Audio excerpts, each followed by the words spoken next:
आपसे माफ़ी चाहूँगा, मुझे मराठी में भी फ्लुएंसी नहीं है, तो मैं हिंदी में बात करूँगा और उम्मीद करता हूँ आप सब लोग नज़रअंदाज करेंगे इस बात को। अ, हमारा जो ग्रुप है, ये बहुत ही ज़मीन से जुड़े हुए लोग हैं, कोई बहुत धनाढ्य लोग नहीं हैं और अपनी थोड़ा बहुत सुबह काम करके अपनी दिनचर्या चलाते हैं और बाद में समाज के लिए काम करते हैं बिना किसी स्वार्थ के। आपके सामने आने का प्रमुख 3 कारण हैं और 3 कारण इसलिए आना पड़ रहा है कि इस देश में जो ब्यूरोक्रेसी है, वो ब्यूरोक्रेसी सुप्रीम कोर्ट के आदेश को नहीं मानती है, इवन उनके डिपार्टमेंट के जो प्रमुख हैं उनका आदेश नहीं मानती है। और वो मैं आपको थोड़ी देर में बताऊंगा कैसे नहीं मानते हैं और हर एक चीज़ का साक्ष्य मेरे पास मौजूद है। उसके बाद में मैं आपको प्रश्नों का उत्तर भी दूंगा।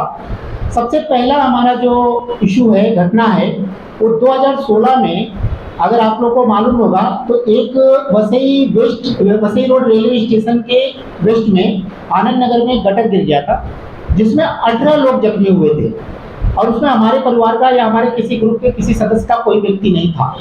लेकिन रेलवे महानगर पालिका पे डाल रही थी कि महानगर पालिका की गलती से ये घटना हुई है और महानगर पालिका जो है रेलवे के ऊपर डाल रही थी। 2-3 दिन तक ये चलता रहा, न्यूज पे भी चलता रहा, लेकिन किसी ने जिम्मेदारी नहीं ली। इवन उन लोगों का किसी ने इलाज नहीं कराया और उनको उनके रहमो करम पे छोड़ दिया गया। जब ये बात मेरे तक पहुंची तो मैंने उसमें वहाँ मानीपुर पुलिस स्टेशन को अप्रोच किया। पहले तो उन्होंने एफआईआर लिखने से मना कर दिया, बाद में हमने आंदोलन वगैरह 1-2 दिन का किया, फिर एफआईआर दर्ज हो गई।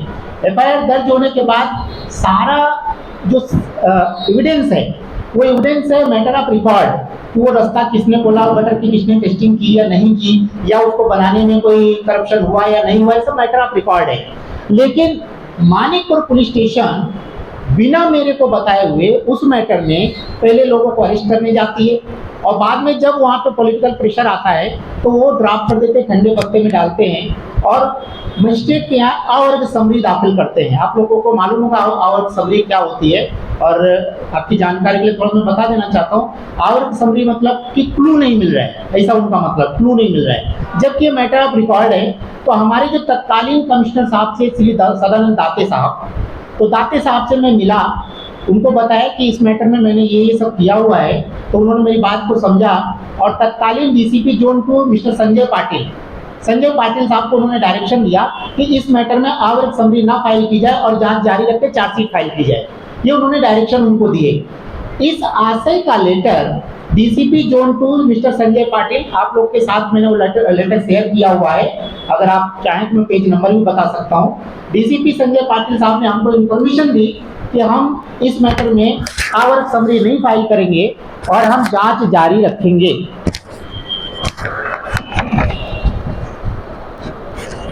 पहले जो पेज है वो एफआईआर है और उसके बाद एक हमने कंप्लेन दी है इसी मैटर पे, वो कंप्लेन मेरी लगी है, उसके जस्ट पीछे एक लेटर लगा हुआ है। ये देखिए, ये लेटर लगा हुआ है। ये अगर चाहें तो हम पढ़ के भी आपको बता देते हैं। इसमें श्री संजय कुमार पाटिल साहब ने लिखा है, पुलिस उपायुक्त परिमंडल 2 वसई। उन्होंने लिखा है, आपणास याद्वारे कळविण्यात येते की आपण दिनांक 6 जनवरी 2021 रोजी माननीय पोलीस आयुक्त मीरा भाईंदर वसई विरार याचे कार्यालय माणिकपूर पोलीस ठाणे गुन्हा क्रमांक 142/2016 मध्ये दाखल झालेली आवर्ग समरी रद्द करण्याबाबत अर्ज केला होता। सदर अर्जाचे अनुषंगाने सदर गुन्हाचे तपासी अंमलदार यांना माणिकपूर पोलीस ठाणे गुन्हा रजिस्टर क्रमांक 142/2016 भारतीय दंड विधान संहिता कलम 337, 338, 420, 406, 34 प्रमाणे दाखल गुन्ह्याचे तपासाबाबत सूचना देण्यात आलेले आहेत। तसेच सदर गुन्ह्याचे तपासी अंमलदार यांना गुन्ह्याची आवर्ग समरी न पाठवता पुनश्च तपास करण्याबाबत अवगत केले आहे। अर्जातील मुद्द्याप्रमाणे गुन्ह्याची पुढील तपास करीत आहे, करिता आपण अर्जाचे अहवाल माननीय पोलीस आयुक्त मीरा भाईंदर वसई विरार कार्यालय सादर केलेला आहे। ये आदेश डीसीपी जोन 2 ने दिया उनको, लेकिन आपको जान के बड़ी हैरत होगी कि ये डिपार्टमेंट एक ऐसा डिपार्टमेंट होगा कि जो अपने वरिष्ठों की भी नहीं मानता है और इन्होंने आवर्ग समरी वहाँ फाइनल कर दी without any notice. At present ये आवर्ग समरी प्रलंबित है इन्होंने कोई जांच जारी नहीं रखी। जब हमने कंप्लेन, इसके पीछे जो लेटर लिखा, हमने कंप्लेन डीसीपी जोन 2 को दिया कि ऐसा ऐसा लेटर हमको दिया गया था, ये कंप्लेन हमने 18 जनवरी 2024 को दिया, अभी तक कोई रिप्लाई नहीं है कि इसमें क्या जांच हो रही है, इनके ऊपर क्या एक्शन हो रहा, और मैटर को ठंडे बस्ते में डाला जा रहा है। जबकि सुप्रीम कोर्ट के बहुत सारे जजमेंट्स हैं जिसमें जांच के विषय में कुछ गाइडलाइंस दिए गए, उसका भी पालन नहीं किया जा रहा है इस मैटर में। एक तो घटना हो गई ये। दूसरी घटना हम आते हैं, वसई विरार महानगर पालिका ने वसई वेस्ट में सन सिटी एरिया है, सन सिटी एरिया, वहाँ पे सर्वधर्मी शमशान भूमि और दफन भूमि का बांधा। लेकिन वो बांधते वक्त एक इंस्टीट्यूशन है, महानगर पालिका एक बड़ी इंस्टीट्यूशन है, उनके पास सब व्यवस्था रहती है, उन्होंने कोई परमिशन नहीं ली। वो लैंड सीआरजेड जोन 2 में आती थी, वेटलैंड है, पड़थल है, लेकिन उन्होंने किसी भी डिपार्टमेंट से कोई परमिशन नहीं ली, और ये काम करने में उनको 11 करोड़ रुपया पब्लिक के टैक्स पेयर का पैसा बर्बाद किया गया। अच्छा ठीक, बांध दिया। उसके बांधने के बाद क्या होता है कि कोई वहाँ के हमारे क्षेत्र के कोई नागरिक ग्रीन ट्रिब्यूनल जाते हैं।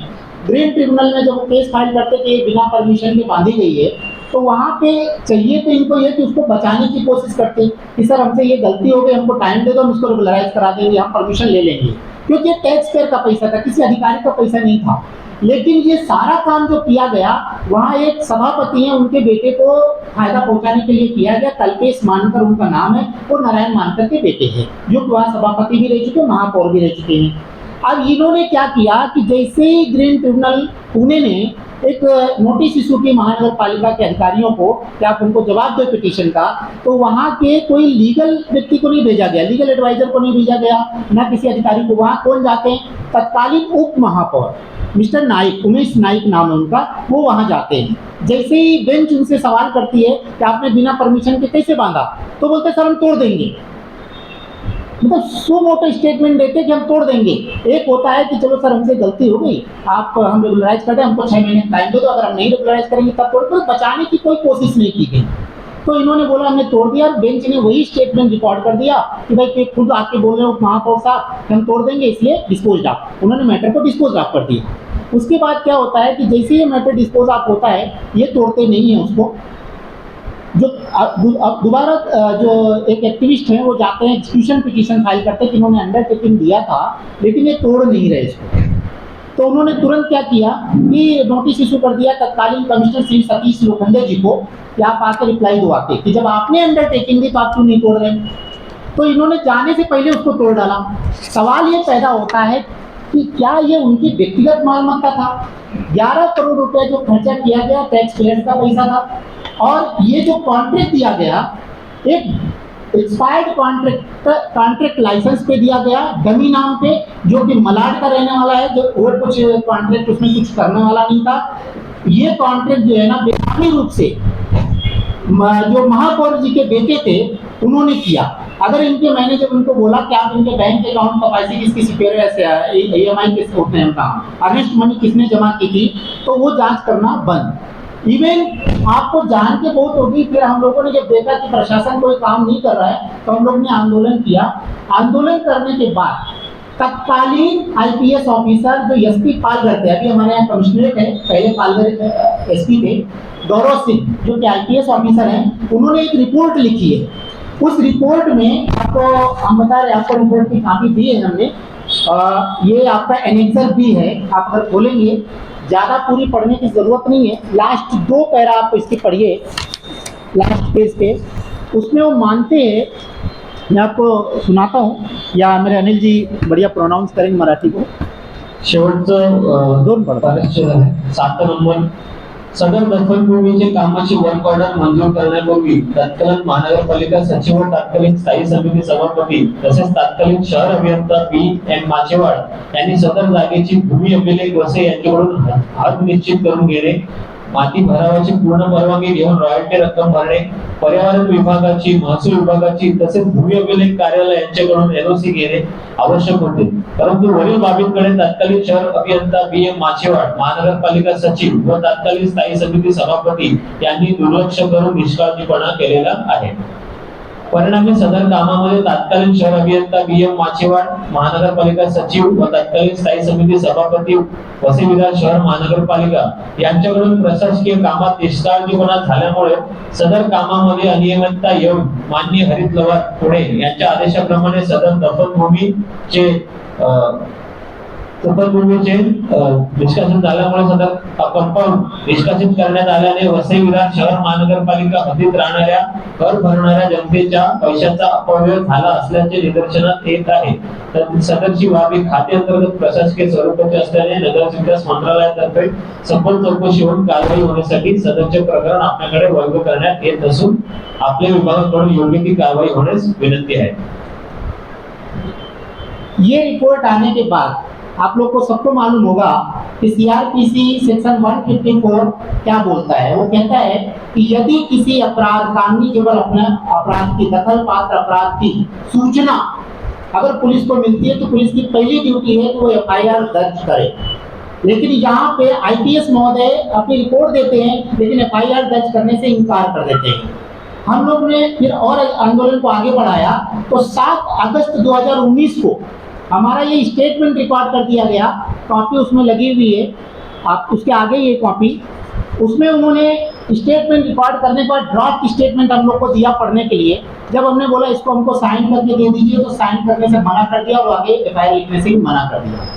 सवाल ये पैदा होता है कि अगर आप लोग सबको मालूम होगा कि 2014 में 13-14 में माननीय सर्वोच्च न्यायालय ने एक निर्णय दिया था ललिता कुमारी versus state of Uttar Pradesh, जिसमें उन्होंने बोला था कि किसी भी दखल पात्र गुनाह की सूचना यदि पुलिस को मिलती है तो तत्काल प्रभाव से FIR दर्ज करें.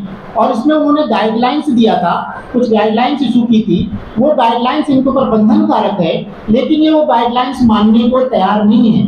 सिर्फ 4 मैटर में उन्होंने ये बोला था, 4 या 5 मैटर है जिसमें उन्होंने बोला था कि आपको पहले जांच करने का अधिकार है. बाकी सब मैटर में पहले FIR लिखो बाद में जांच करो. और उसमें क्या था 4-5 मैटर में, एक तो था फैमिली मैटर, दूसरा था मेडिकल नेग्लिजेंस, तीसरा था बिलेटेड कोई इंफॉर्मेशन आई है कि 10 साल पहले घटना हो गई और आज आ रही है. तो ऐसे मैटर्स में उन्होंने ये बोला था कि आप पहले डायरी में नोट करो, स्टेशन डायरी में, और 7 दिन के अंदर उनको जवाब दो आप कि FIR बनती कि नहीं बनती है. बाकी सभी मैटर में, अब इस मैटर में पूरी जांच होने के बाद एक IPS ऑफिसर मान रहा है कि दखल पात्र गुनाह हुआ है, गड़बड़ हुआ है, घोटाला हुआ है, फिर भी FIR लिखने को तैयार नहीं है. क्यों? क्योंकि उनको कानून का डर नहीं है, सुप्रीम कोर्ट के जो जजमेंट है उसका कोई आदर नहीं है. और इसी जजमेंट के आधार पे DGP महाराष्ट्र ने एक सर्कुलर जारी किया था सभी पुलिस स्टेशन को, सभी अधिकारियों को पुलिस के, कि तुरंत जो है इसका अमल में लाया गया जजमेंट और FIR दर्ज की जानी चाहिए एज पर गाइडलाइंस. लेकिन वो भी मानने को तैयार नहीं है. अगर हम उनसे बोलते हैं कि आप FIR दर्ज करो तो हमें उत्तर दिया जाता है कि नहीं, महानगर पालिका आएगी, अगर वो बोलेगी कि FIR दर्ज करो तो हम दर्ज करेंगे. भाइयों, क्या आपने कभी ऐसा सुना है क्या कि कोई चोर पुलिस स्टेशन में आए और बोले कि हमने चोरी की, आप FIR दर्ज कर लो? हमारे एलिगेशन उनके खिलाफ है लेकिन ये नहीं दर्ज कर रहे. कारण सिर्फ एक है, ये कोई एक दूसरे के रिश्तेदार नहीं है, सिर्फ भ्रष्टाचार है. महानगर पालिका जो नियम तोड़ के काम करती है उसमें पुलिस की बंदरबांट है. और विशेषकर मीरा बैंगन वसई विरार पुलिस आयुक्तालय के जो कर्मचारी हैं उनकी बंदरबांट है. एक दूसरे को बचाते हैं, इसलिए FIR नहीं दर्ज की जा रही है. तो ये सरासर ये देश के सर्वोच्च न्यायालय का सम्मान नहीं करते हैं, अपने अधिकारी का सम्मान नहीं करते हैं. तो फिर हम लोग की क्या है? हम लोग तो सामान्य नागरिक है, छोटे मोटे नागरिक हैं. इसलिए हम आपके सामने अपील करने आए हैं कि आप इस मुद्दे को ले जाएं ताकि रूल ऑफ लॉ जो है इस देश में बना रहे, विशेषकर हमारे वसई विरार में.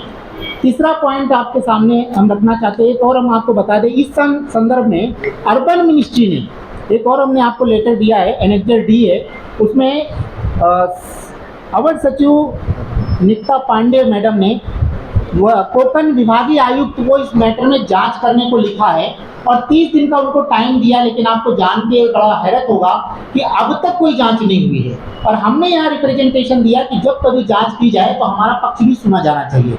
लेकिन कुछ फर्क नहीं पड़ता है, एक दूसरे को सब बचा रहे हैं। और वो कहावत है, कहते हैं ना, चोर चोर मौसेरे भाई, वो काम चल रहा है यहाँ पे। पब्लिक के पैसे को मिल बांट के खाया जा रहा है। हमारे वसई विरार में अगर आप जाएंगे तो ना तो आपको एक ढंग का फुटपाथ मिलेगा, ना हॉस्पिटल मिलेगा, ना कोई एजुकेशन इंस्टीट्यूट मिलेगा। सिर्फ और सिर्फ पैसे की बंदरबाट होती है और कुछ होता नहीं है। तीसरा मुद्दा मैं आपके सामने रखना चाहता हूं, जो बहुत रिसेंट मुद्दा है। हमने ललिता कुमारी जजमेंट का भी आपको कॉपी दिया हुआ है लास्ट पेज पे, और वो डीजीपी का जो सर्कुलर है वो भी आपको दिया हुआ है। अब आपको सामने एक और मैटर, ये जो कि सिंबॉलिक मैटर है, एंड इसके पीछे बहुत बड़ा क्रिमिनल सिंडिकेट यहाँ काम कर रहा है हमारे वसई विरार में। क्या हो रहा है कि C1 कैटेगरी के नाम पे, मैं आपको बताऊंगा डिटेल में, जिसमें कि महानगर पालिका का एक अधिकार है कि बिल्डिंग को डायलापाइड कंडीशन में डिक्लेयर, C1 कैटेगरी में डिक्लेयर किया जाता है कि खतरनाक है और तोड़ने का उसमें प्रोविजन है कुछ। लेकिन प्रोविजन के लिए प्रक्रिया है, यहाँ पे फॉलो नहीं की जा रही कोई प्रक्रिया, कोई पॉलिसी नहीं है उनकी।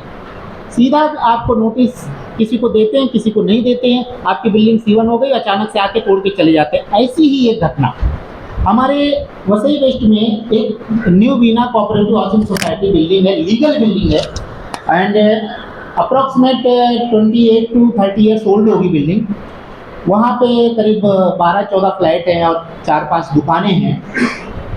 उसको ऐसा उनका कहना है कि हमने सितंबर महीने में किसी राणा करके व्यक्ति को, डॉक्यूमेंट मेरे पास मौजूद हैं, किसी राणा करके व्यक्ति को हमने नोटिस दी थी कि ये बिल्डिंग खतरनाक है।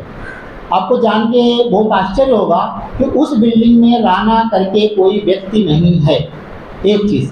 दूसरी चीज़, वहाँ पे सोसाइटी नहीं थी, वहाँ पे एडमिनिस्ट्रेटर था। कोऑपरेटिव सोसाइटी जरूर थी, लेकिन वो सरकार के अंडर में के अधीन में थी, और वहाँ पे एडमिनिस्ट्रेटर अपॉइंटेड था। एडमिनिस्ट्रेटर को कोई नोटिस नहीं दी गई। जो कोऑपरेटिव रजिस्ट्रार रहते, डिप्टी रजिस्ट्रार, उनको कोई नोटिस नहीं दी गई। थर्ड पार्टी को नोटिस दी जाती है। फिर दूसरी नोटिस वो बताते हैं कि हमने किसी के कहने से जितेंद्र वर्मा नाम के व्यक्ति को दे दी। अगर आप वो डॉक्यूमेंट पढ़ेंगे, अपने मेरे पास मौजूद हैं, अगर आप देखेंगे अप्रैल में नोटिस बनती है और जून में सर्व की जाती है, और जितेंद्र वर्मा नाम का उस बिल्डिंग में कोई व्यक्ति नहीं है। और उस समय भी वहाँ एडमिनिस्ट्रेटर, आज भी वहाँ एडमिनिस्ट्रेटर अपॉइंटेड है, बोर्ड अपॉइंटेड, 3 मेंबर का बोर्ड है। तो इनको वहाँ, अब ये जाते हैं अचानक 7 दिसंबर को, कोई सूचना नहीं देते हैं। 7 दिसंबर को वो बिल्डिंग तोड़ना शुरू कर देते हैं। जब लोगों का विरोध आता है, वो लिखते हैं, तो कोई दादागिरी करता है। जो कॉन्ट्रैक्टर रहता है, मनिहार एंटरप्राइजेस करके कॉन्ट्रैक्टर देते हैं लोग, उसको दादागिरी करता है। वो सबके बिलोंगिंग्स, पर्सनल बिलोंगिंग लेके जाते हैं। उसमें एक आपको बताऊं, मैं आपको, एक व्यक्ति है, उसका नाम है हेमंत। उसके 3 फ्लैट थे। वो अपने बड़े भाई की लड़की की शादी में गया था, बिहार का रहने वाला था, दरभंगा का। वो वहाँ शादी में था, लौट के आता है, बिल्डिंग ही नहीं, सामान नहीं है, कुछ भी नहीं। तो लोगों की लाइफ एंड लिबर्टी से खेला जा रहा है, और ये सिर्फ और सिर्फ बिल्डर और लैंड ओनर्स को फायदा पहुंचाने के लिए किया जा रहा है। अब आप बताइए, हमें महानगर पुलिस बता रही है, अब पुलिस बोल रही ओरल, ऐसा राइटिंग में कुछ नहीं मेरे पास, पुलिस बोल रही है कि नहीं वो तो फ्री में तोड़ा है। कोई व्यक्ति कोई फ्री काम करता है क्या? पहली चीज तो ये। दूसरी चीज, महानगर पालिका को कौन सा अधिकार प्राप्त है कि किसी की इंडिविजुअल सामग्री किसी को दे दे? अब वो बोल रहे फ्री तोड़ा। 3 फ्लोर की ग्राउंड प्लस 3 फ्लोर बिल्डिंग है, 3 फ्लोर की बिल्डिंग है, उसमें कितना लोखंड लगा होगा? अब सोचिए, वो लोखंड लेके गए, उसके बाद जिसका जिसका जो पर्सनल सामान था वो भी लेके गए। कोई पंचनामा नहीं, कोई जब्ती रसीद नहीं। यहाँ रोड पे एक हॉकर बैठता है, अगर महानगर पालिका उसका सामान उठाती है तो उसको भी जाके पावती भर के ले सकता है, वो दंड भर के अपना उठा के लाता है। लेकिन ये तो लीगल बिल्डिंग थी, और उसमें भी इन्होंने किसी भी प्रक्रिया का पालन नहीं किया है। अभी मेरे को कल जो है, मैं बड़ा आश्चर्य होता है मेरे को कि लोगों को बेवकूफ़ समझते हैं, क्या समझते हैं। कल मेरे को एक ऑडिटर की, स्ट्रक्चरल ऑडिटर की रिपोर्ट सब मिली है, कल लेट मिली, इसलिए हम आपको नहीं दे पाए, मेरे पास मौजूद है, देखना चाहे तो हम दिखा सकते हैं। उसमें जिस प्रक्रिया के तहत ऑडिट किया गया है वो भी हास्यास्पद है। खुद ऑडिटर अपनी रिपोर्ट में पॉइंट नंबर 3123 इसमें लिखता है कि बिल्डिंग में हमको एक्सेस नहीं मिला इंटरनल चेक करने के लिए, मतलब किसी फ्लैट में जाने का, दुकान में जाने का हमको एक्सेस नहीं मिला। जब हमने अपने क्लाइंट मीन्स महानगर पालिका को बोला कि हमको एक्सेस नहीं मिला है, तो बोलते नहीं तुम रिपोर्ट दे दो, एक्सेस की जरूरत नहीं है। फिर दूसरे पैरा में बोलते हैं कि हमको सीढ़ी के अंदर जाने को नहीं मिला, तो बोलते नहीं आप रिपोर्ट दे दो। लिखा है, ये राइटिंग में उसमें लिखा है। फिर बोलते हैं हमको टेरेस पे जाने को नहीं मिला, बोले जरूरत नहीं है, आप रिपोर्ट दे दो। मीन्स टेस्टिंग हुई ही नहीं और रिपोर्ट दे दो C1 कैटेगरी की। अब इससे बड़ा अंधेरा क्या होगा कि ये देश में कानून है भी कि नहीं है। उसके बाद वो बोलते हैं कि अच्छा आप हमको इस बिल्डिंग का प्लान मुहैया करा दो। टाउन प्लानिंग अथॉरिटी कौन? वसई विरार महानगर पालिका। चाहते तो 2 मिनट में करा देते थे, बोलते नहीं उसकी जरूरत नहीं, तुम रिपोर्ट दे दो। ये राइटिंग में, मैं कोई अपना वर्जन नहीं बोल रहा, राइटिंग की बात कर रहा हूँ। चाहिए तो रिपोर्ट मेरे पास है, कॉपी जरूर नहीं है, मैं दिखा सकता हूँ आपको, उसकी एक्स्ट्रा कॉम्प्लीमेंट नहीं बना पाए क्योंकि कल शाम को मिली है मेरे को। तो आप सोचो कि अगर ये देखा जाए तो ये रिपोर्ट भी गलत है। जब आपने इंस्पेक्शन किया ही नहीं बिल्डिंग का, कुछ किया ही नहीं, टेक्निकल इंस्पेक्शन या लीगल जो भी कुछ किया नहीं, कैसे आपने डाला पैड कंडीशन है और बिल्डिंग को सर्टिफिकेट दे दिया आपने। उसके बाद जब आप सर्टिफिकेट दे दिया, उसके बाद महानगर पालिका की ड्यूटी बनती थी हर एक भाड़ोत्री को नोटिस देना चाहिए, कब्जेदार को देना चाहिए, ओनर को देनी चाहिए, हर एक आदमी को नोटिस देना है।